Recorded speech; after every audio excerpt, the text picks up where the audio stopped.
Today I'm meeting Ryan Nelson of Rogue Rigging aboard Charmer, the former name of Sparklemuffin, for a pre-purchase rigging inspection.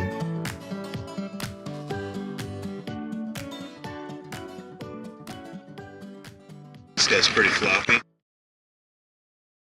Ryan was very thorough, knowledgeable, and patiently explained things and answered my many questions. Kind of hard telling with the lifelines how old they are.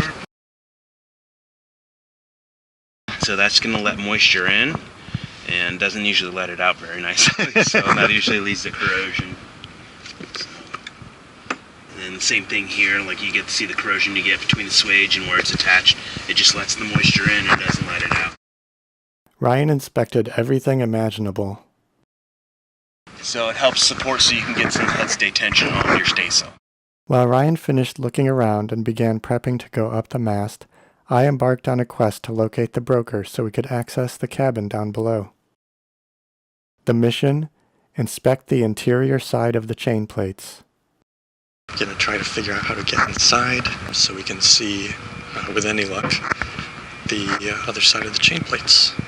Chain plates sounds like something a chain would use to eat dinner. Ooh, pigeon.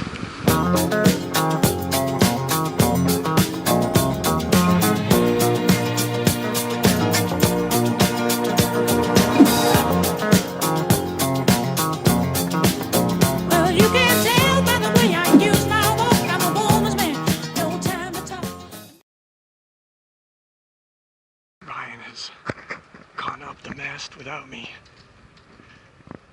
I didn't even get to see how he did it, single-handed. Indeed, upon returning from the broker's office, I was quite surprised to see Ryan dangling nearly 40 feet above deck. I really wished I'd been there to see how he managed to do that, because someday I will need to do it. While Spider-Man Nelson worked in the background, I continued to try to get us access to the cabin. Yeah, it works pretty good. You took your own block up there on the halyard? Yeah, my kind of is non-existent. Oh, that's why it doesn't work. Yeah. The anemometer or whatever The it's called. anemometer is, so originally this was probably 3/8, and now it's swollen up to 7/16 or ½ inch. So, Okay. you know, they'll cut off a piece of this and they'll take it into a West Marine or Svensson, and say, this is what I need, and same exact size as this. And then the problem is that's the expanded version of what it was. So then they put that size in, then it gets even bigger. So that's what happened with the jib halyard. Somebody's replaced that with the size too big. The older line gets, the fatter it gets from soaking up dirt and salt and stuff. Huh. Sounds a bit like me. Finally, we're able to open her up and take a look down below. Chain plates are steel plates that connect the standing rigging, wires that support the mast, to the hull. They're subject to intense forces, so it's important to inspect them for corrosion, deformation, and other issues. This is why we're trying so hard to find them, although they ultimately elude us. Looks great up top too. So they should just be kind of thumb tight, and then you just pop it on with these two little collets. Whoa! So there you are, and then you can slide off these bearings, and there's a pin here and a pin there, and you can pull out the internals. And then you just want grease on the bearings, grease on the teeth, and then inside that makes the clicky noise, that's your paws. It has paws like a kitten. Yeah.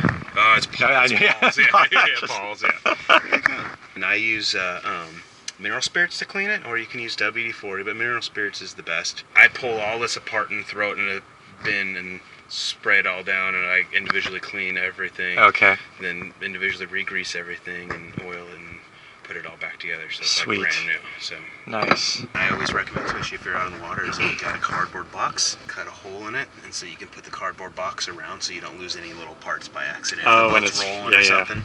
Smart. The inspection concluded with a thumbs up from Ryan. It was now time to pack up and head home.